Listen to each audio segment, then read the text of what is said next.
It was the fall semester of my senior year of high school, and Wednesdays were my busiest day of the week. I was working on the yearbook in the morning, and I ended my day with a student council meeting after school where I was the class representative. Unbeknownst to me, this Wednesday would be different from any other Wednesday in my life, and it would change the way I viewed school forever.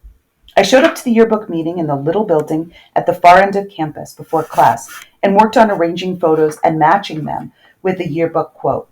I walked to my first morning class juggling my books, phone, and coffee while trying to make good time. It was a large high school with several buildings spread out across a small campus. During my walk, I took the time to check my phone and scroll through Twitter to get my daily dose of events happening on and off the internet. I felt a slow gust of wind as I lifted my head from my phone to greet a friend in passing. Something felt different, but I assumed it was the unrealistically warm November weather. I remember how warmly comforting the sun felt on my face and how blue the sky looked. There was not a single cloud in the sky. Birds were singing and the sky was a beautiful shade of blue. My phone began to vibrate with a call. I didn't pick up because I didn't want to be late, but then it started to ring and ring. Suddenly there was a deafening sound. It sounded like it was right next to me, but also far away. Before I could even really fathom what the noise was, I began to run, taking me off my Wednesday autopilot. Pop, pop, pop. I could see the academic building where my class was being held right in front of me. My vibrating phone had numbed in my hand, and I just kept running.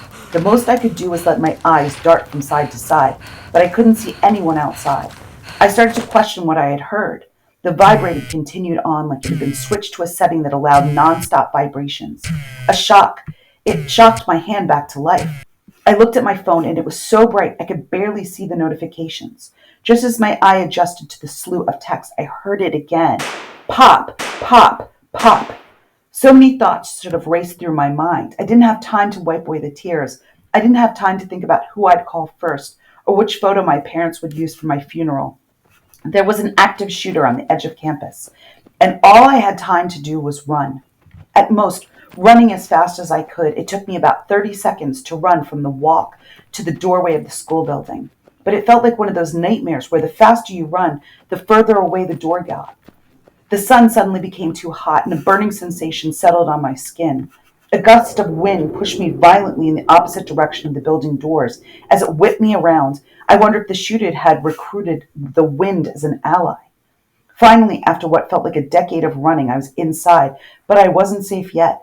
The entire front of the school were 3 stories of floor-to-floor ceiling glass doors and windows. No one had stuck around in the lobby to wait for me or the shooter.